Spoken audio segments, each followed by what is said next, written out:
Welcome everyone to Setting Actionable Intentions. Thank you for joining our webinar. Typically, I know we do webinars around, your digital experience and strategy. And this one, Challin and I kind of thought that let's talk about setting intentions and goals and personal mission statements. And this is sponsored by our women's group. So Avionos has a women's leadership network.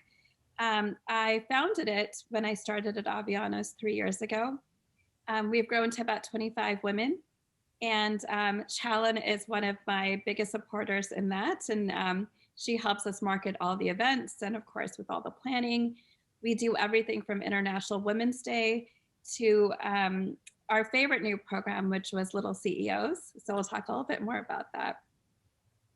Challin, do you want to take what Avionos does? Let everyone know. Yeah. So, just from an overview standpoint of the organization, we are a digital consulting firm. So we like to say that we're customer-led, technology-enabled, and outcomes delivered. But ultimately, one of the things that Moss and I make sure within our organization, because it is very tech-heavy and it's a very male-dominated industry, but it's one of the reasons that AWLN is so important. And we all support each other. And actually, I just found out a couple of days ago that Avionos is now 30% female, which is fantastic. We're really happy about that. But we do everything from strategy to e-commerce, you name it. If it has something to do with your digital presence, likely Moss will lead it. And then our team will take it over and do some development for you. But we have lots of great accolades because our team is so great. We've got some really strong talent. So Crane's Best Place to Work, Crane's Fast 50. We're 6 years old, so kind of a startup, kind of growing to be an enterprise. So really exciting place to be. But it's a little bit about Avionos. A little bit about AWLN. I know I already talked a little bit about it, but our mission statement is to connect women with supportive and diverse allies that builds personal and professional relationships to drive growth, inclusivity, and innovation in the Avionos community towards infinite possibilities. And part of the reason we believe so strongly about that is when we have meetings, it's not just women, it's our allies, it's our supporters. And we also participate in the diversity inclusion things that we have at Avionos and the greater community. One of our favorite events that we're going to bring back is not only International Women's Day, which we like to do every year, where we typically have 4 to 5 high school students come in and we kind of teach them about digital marketing and everything like that. But also Little CEOs. We piloted it this summer, and it's a 1-week camp, so to speak, a virtual camp, where we teach young girls how to think of a business idea all the way to creating their own logo and starting to market it. And we were so excited this year because all of the businesses had something to do with either helping people, helping animals, health food. It was great to see the ideas in these minds of girls ages 6 to 12. So super exciting. And next year, or well, I guess it's this year, we hope to bring it back. And before it was free, now we're going to introduce a payment for taking the class, and then we will donate all proceeds to an organization like Girls Who Code or something like that. So that's a little bit about AWLN. I'm Masumi Bihari. I lead the digital strategy practice at Avionos. I've been at Avionos for 3 years, but have been in the e-commerce realm for longer than I'd care to admit at this point. I really focus on creating people's strategies, figuring out how to get from point A to point B, thinking about people, process, and technology. So this intention setting is really near and dear to my heart because I actually do it for billion-dollar companies in a little bit of a different realm. We call it key performance indicators and KPIs. But there's no reason we shouldn't have those types of goals personally. Yeah, follow me on LinkedIn, find me, and we can always keep in touch that way. when coming to my personal mission statement, I thought about, Challin and I talked about, should it be just for work or should it be a broader thing? And I think we both settled on a broader mission statement. So mine personally is to live a fulfilled, well-rounded life by striving for happiness and balance at work and home so that I can be an empathetic leader and friend for helping the collective in creating a more thoughtful and present community. And I will now let Challin introduce herself. I love it. And one thing I'll add about little CEOs, and it totally ties to this conversation, is that a lot of them had something to do with sustainability or in bettering their community. And so the girls just really blew us away with how authentic their plans were. They wanted it to create real impact, and none of them were like, I want to make $1 million, which was amazing. Obviously, we all care about revenue, but I thought, just that it stood for who they were and what they cared about. So I'm Challin Mink, Challengero. I just got married last year. I run marketing for Avionos. I've run marketing for startups and Fortune 500 organizations. I've been with Avionos for almost 3 years as well. So Moss and I came in at about the same time. She actually kind of sold me on the organization, if I'm being honest. But I've largely focused on B2B marketing. So this is a little bit different. It's much more personal.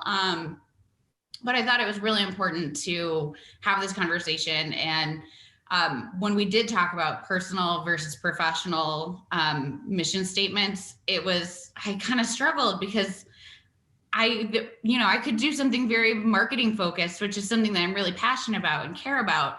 But then at the end of the day, my whole mission is to help other women grow their careers, from, mentoring high school students to being on the board of an organization called Embolden, which is all about creating female friendships and networks, to AWLN. So at the end of the day, I think it all ladders to empowering other people.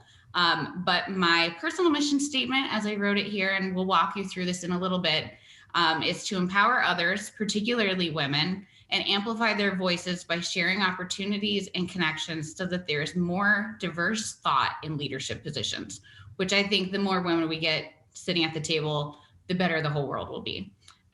So that's my mission statement. So I'm super excited to be here today chatting with Moss and hopefully having a good discussion with you guys too. Thanks, Challin. So a little bit of the process that we're going to walk through, and a lot of you should have gotten an email with a worksheet in it. The worksheet actually goes through this process, which we'll talk about in more detail. However, if you don't have that worksheet, just reply back to the webinar and we'll make sure to send it out to you. I believe we'll also put this up on YouTube and have it downloadable from there. But when we thought about this, it doesn't need to be hard. Like, it doesn't need to be this long, like week-long process of defining what you want. And I think the biggest thing we learned from 2020 to 2021 is a lot of the goals we'd set for ourselves in 2020, we just didn't meet, right? Like, no one knew COVID was coming. No one knew we'd be stuck at home in a global pandemic. There was a lot of uncertainties around jobs, around being able to see family, even being able to see friends and socializing, right? So what we didn't really want to do is start to set resolutions or goals where it's kind of like a yes or no, like, yes, you passed, you met it, congratulations, or a, no, you failed. So that's kind of why we started thinking about, well, what makes us really happy? Like, how do we feel when we achieve something? And it doesn't always have to be like a black and white yes or no answer. So the first step in the process, and you can see it's a kind of a 5-step process. So the first step is to visualize. And I really love this quote about Oprah Winfrey, because she really talks about, what are you passionate about? What excites you? And think about that. So when you visualize what you want for the future, and it doesn't have to be 10 years from now or 5 years from now. So what do you want out of 2021? For myself, as I mentioned in my personal statement, I wanted to be happy and I wanted to be balanced, because that leads me to be a better employee, a better friend, a better daughter, so many other things. So for me personally, it was closing my eyes. I actually did a meditation session and thought about what are those things that I really do care about. And then things started becoming more clear. Once I figured out what I wanted to do, then we moved on to the second part of it, and that is defining your mission statement. So I wanted to kick it off with a few women that I just adore. Anne Handley is just a marketing powerhouse. She started Marketing Profs. She has written books. She does a really great job of making marketing and content accessible to everybody. Her book, Everybody Writes, is amazing for people who are just totally afraid of putting their thoughts out there because you have analysis paralysis and you can't really get your thoughts down on paper. She teaches you how to write without, feeling like it's a daunting task. So I absolutely adore her. I've actually pitched her early in my career, and she herself responds like she's just an amazing thought leader herself. And her mission statement is empowering ridiculously good marketing. And like I said, she does that through simplicity, which I absolutely love. The second person that, especially in 2020, and even well before that, is social researcher Brene Brown. One of her key takeaways was, maybe stories are just data with a soul. It speaks to my heart because all of what I do is storytelling. And that's for women and that's for organizations. But she also always leads with the data, but then how does that turn into a story? And, what is the key insight that we should be taking away from an experience or a situation? In 2020, I feel like kind of rocked everybody. So she has a really great podcast that I follow, Dare to Lead and Unlocking Us, 2 podcasts. But their whole mission is, how do we help other people think through what's going on right now? And so this kind of was my inspiration for my own personal mission statement as well. So similar to Moss, I wanted to give you guys a very easy template to follow when thinking about your personal mission statement. There's the 30-second spiel that you should prepare if you ever ended up in an elevator with a CEO of a company you wanted to work for. There's that kind of about you. But then there's also this, which is a little bit more detailed. Lots of different questions to take you through, but I kind of consolidated a couple different sources here. But it starts by thinking about what your career intentions are. So not just, your 30, 60, 90-day plan, but like, what is your ultimate goal? Do you want to be a CMO? Do you not want to? Do you want more work-life balance? Like, think about what you really want to achieve in your career, and think big. It doesn't have to be something really tactical. And then consider your strengths. I know a lot of people love to do SWOT analysis and figure out what your weaknesses are, and it's great to be self-aware. But I think when you are considering your personal mission statement, you want to hone in on the things that you do really well and what differentiate you. What experiences you have that are different from someone else, right? Like, I know Moss was the only woman in her tech business school, right? What did you get? I was the only female who graduated with a computer science degree in I can't even remember now. So a Bachelor of Science degree in computer science, at that time. Yeah, I mean, and that's huge, right? So you have a unique perspective in what we do. And when you're sitting at a table surrounded by men, again, you have really unique perspective. So I do the same. I have a business degree, but I ended up landing in communications, which brought me now back to business. But so think about your strengths and your unique experiences. What's special about your style, whether it's your communication style, your work style, consider all of those things. And then think about what kind of legacy you want to leave behind. This is, I think, what made it so hard for me to think about marketing versus women empowerment and things like that, which really end up laddering together. But it was that's a big ask. So spend a little bit of time with it and think about what you want to leave behind. And then follow this template. It literally is fill in the blank. We don't have to walk through it. It's in the worksheet.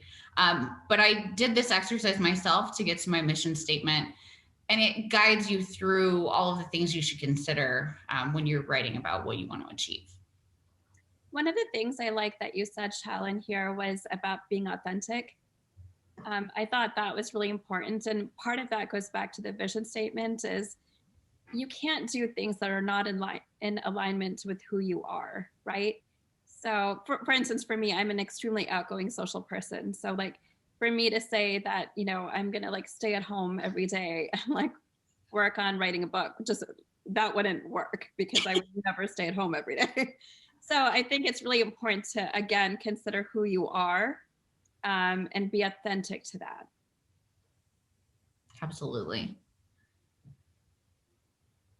So I shared this earlier, but I ultimately came to the importance of empowering others, particularly women, amplifying voices. So it does kind of touch on the marketing side of things that I really care about.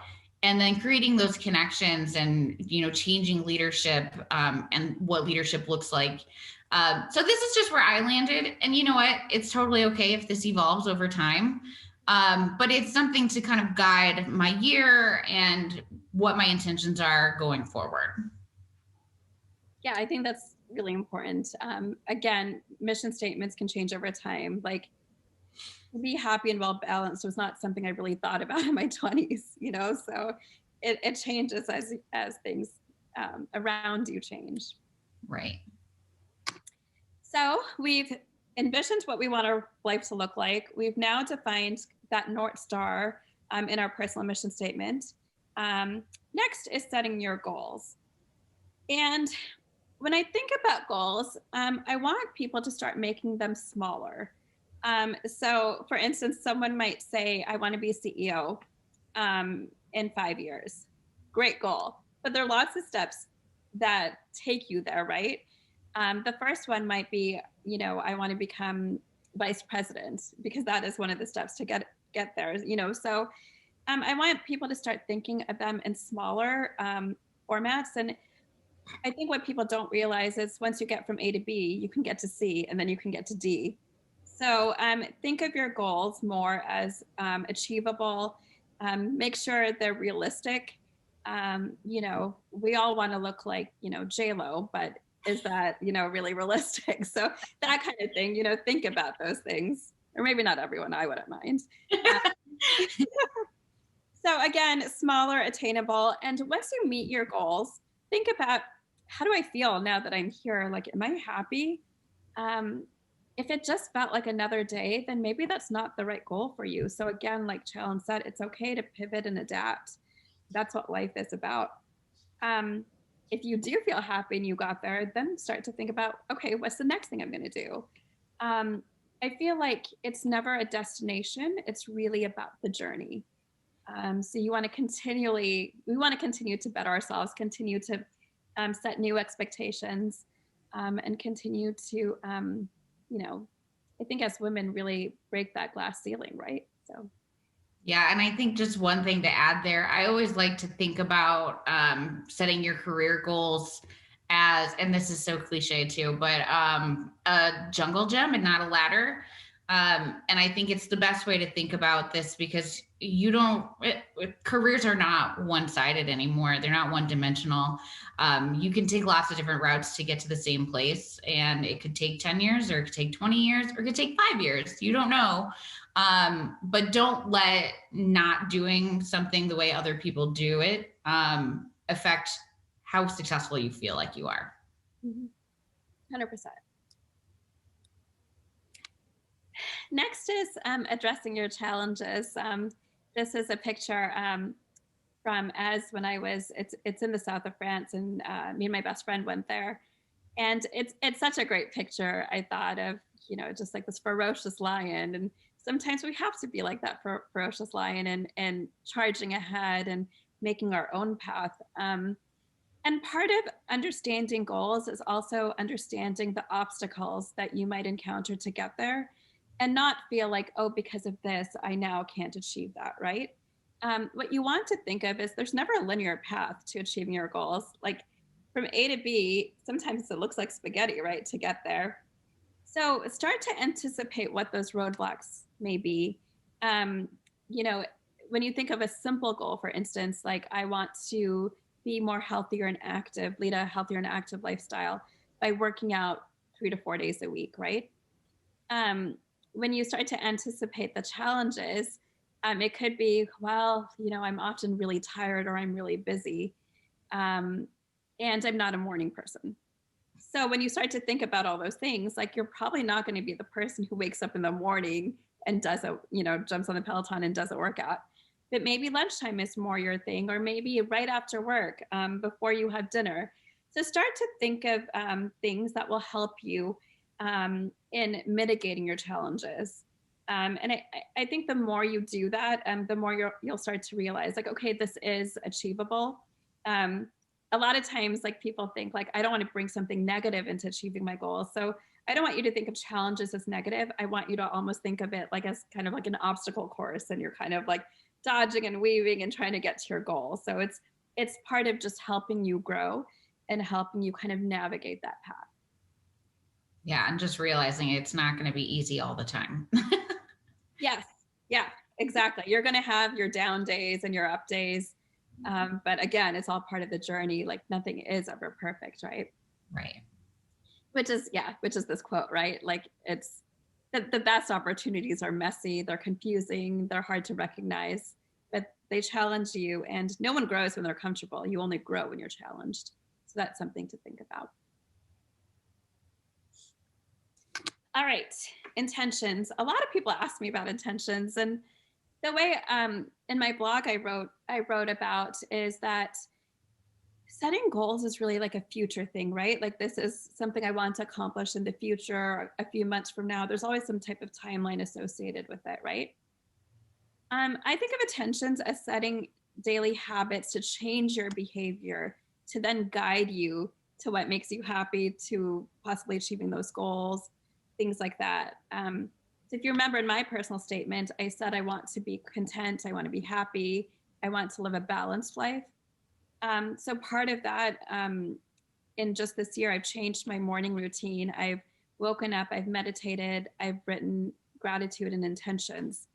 It doesn't take that long. It takes me about 20 minutes, but it's 20 minutes of my morning that's just for me before the craziness of the workday begins. And that leads me to feeling better throughout the day.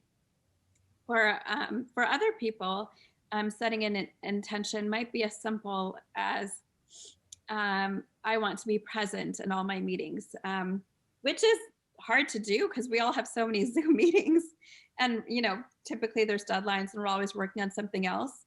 But maybe it's saying that I will not work on another PowerPoint or an Excel spreadsheet and just focus on what the person is saying. So that is being present in your meetings. So there's a lot of ways to do your intentions. And I think the other thing is if you screw up your daily behavior for one day, it's okay. Just work on it the next day. It's not something that you're going to get perfect every single day, like we said. You're going to be great at it some days and you're not going to be great at it other days.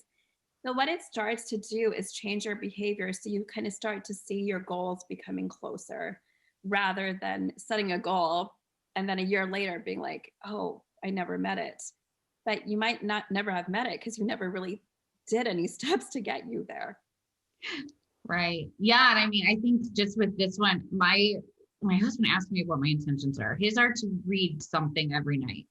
I read all day. My job is to read and to follow the news. And by the end of the day, the last thing I want to do is read, if I'm being totally honest. Don't judge me. But my intention, the more I thought about it, the more I just want to be a healthy person. I want to get outside when I can. I want to move my body. So my intention ended up being to move for at least 30 minutes a day, whether that's like a hardcore workout, which sometimes it is, and I feel great. And other times it's just walking my dog for a couple miles. And I think just being able, to your point, like being able to see that I'm making some progress if I didn't walk my dog, I probably couldn't do that boot camp, right? Like there's just little steps along the way. So I love this one, Moss. Thank you. Yeah, and I think intentions can be small or they can be really big, right? So um, I think like not everything has to be about changing the world. It can be like changing your own small ecosystem. And then as a collective, as we all like gain consciousness and are happier and more present, everyone starts to kind of start thinking. And as a company, for instance, as if we all have like the right hats to get to where we want to go, and we start to, I shouldn't say right, there is no right or wrong path. It's what's right for you. So if we all start to go grow upwards, I think, then the company grows upwards, and then the collective community grows upwards, and things like that. So you'll start to, as you start to set intentions and do it, you'll start to feel different. And as you start to feel different, just the outlook becomes more positive about those goals and about reaching those goals.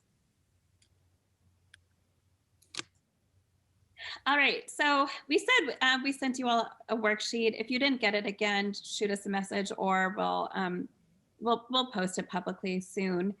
But this first page is really about what Challin said about figuring out your personal statement. It's a great little guide to getting there. I actually used it last night. I went through and filled out everything, and that's how I got to my personal statement.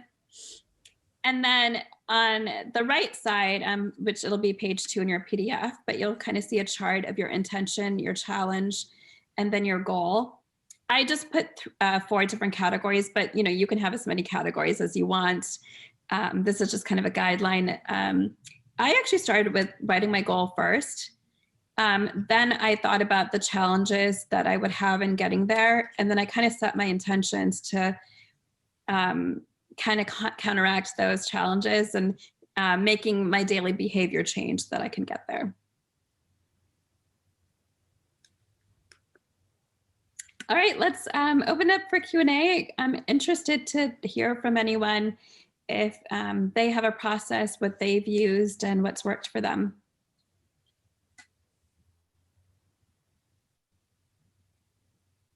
Yeah, I think, as I said, when I was doing some research for my own, there are so many approaches to these that there's no one right answer. I think really the most impactful part of all of this is setting the time aside to put some thought into what you want to achieve. That's the hardest part. I mean, I feel like Moss and I had this discussion too. We were like, okay, we've got to make time to sit down and write this intention and this mission statement, and like life gets in the way. So I think it really is a matter of dedicating that, 30 minutes of time to think about what you want. Right. And I think, hold on, we have a question. Oh, this is a good one. Why do you feel individuals fall or give up on goals so easily? Is it lack of attention, time, and fear? I think it could be all of those things. I'm learning about fear quite a bit these days. And there could be fear on a lot of it. It could be fear that you don't think you deserve it, fear that you might not ever reach it, so you kind of self-sabotage.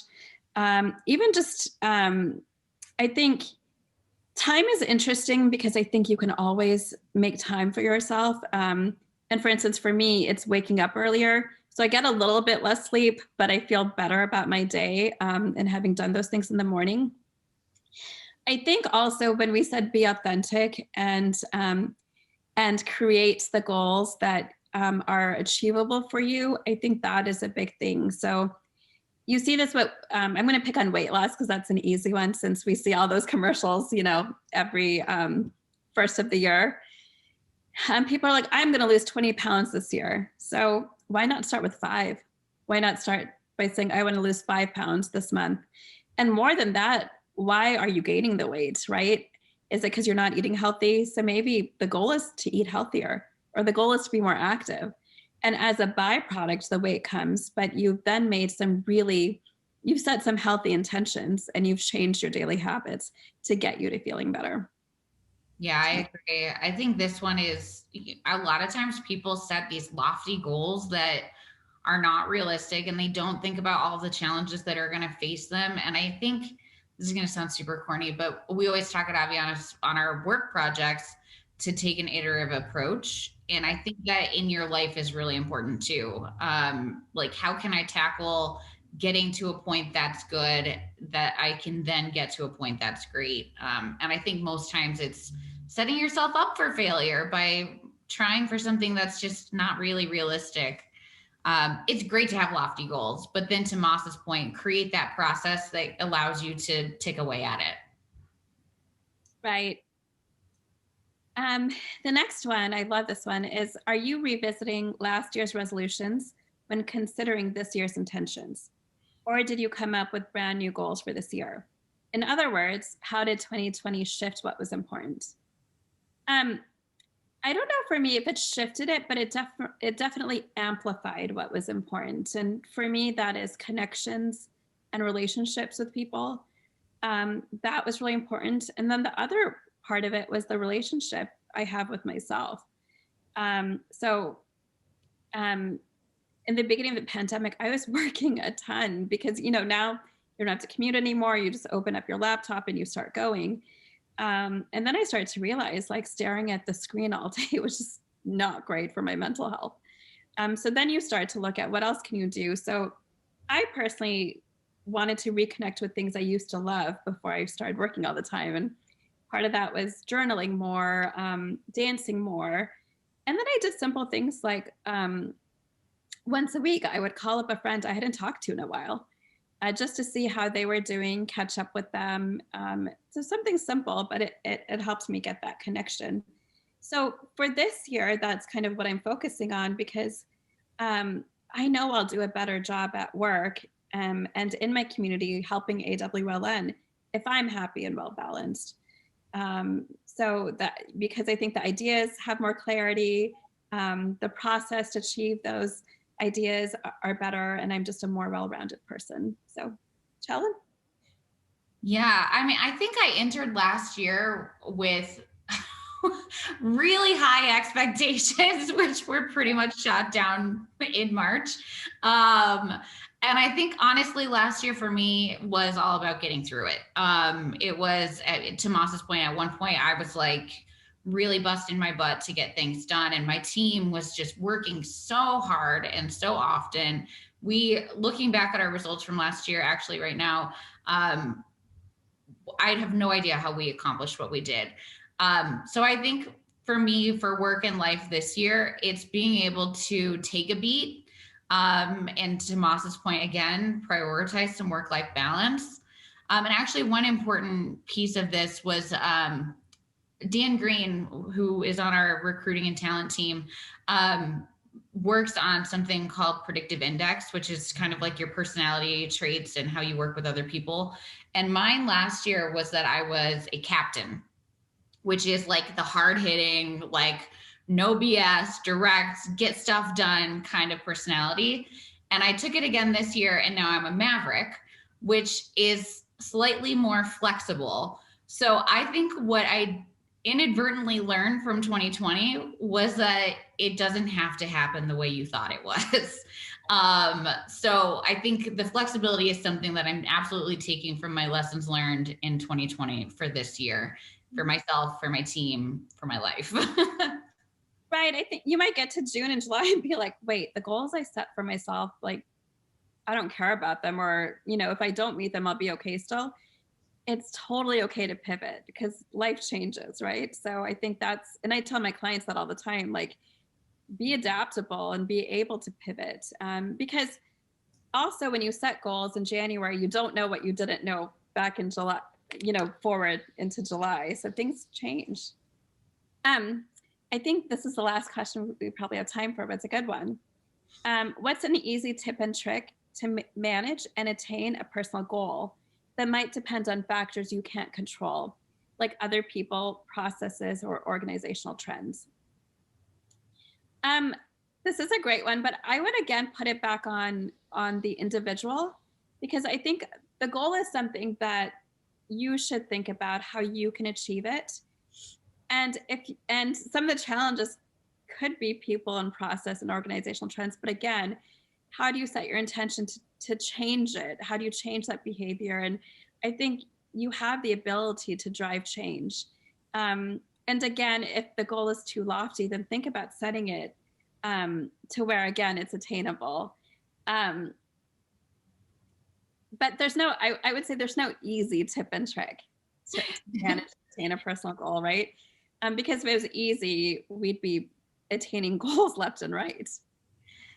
Challenge. Yeah, this actually is an interesting one. We talked about this on my team yesterday, around, managing up, across, side to side. And, in work and life, you are constantly having to collaborate, whether it's with your partner or with your organization. And so I think, yes, one is, keeping in mind that one of the challenges you're going to face is other people and, what their priorities are.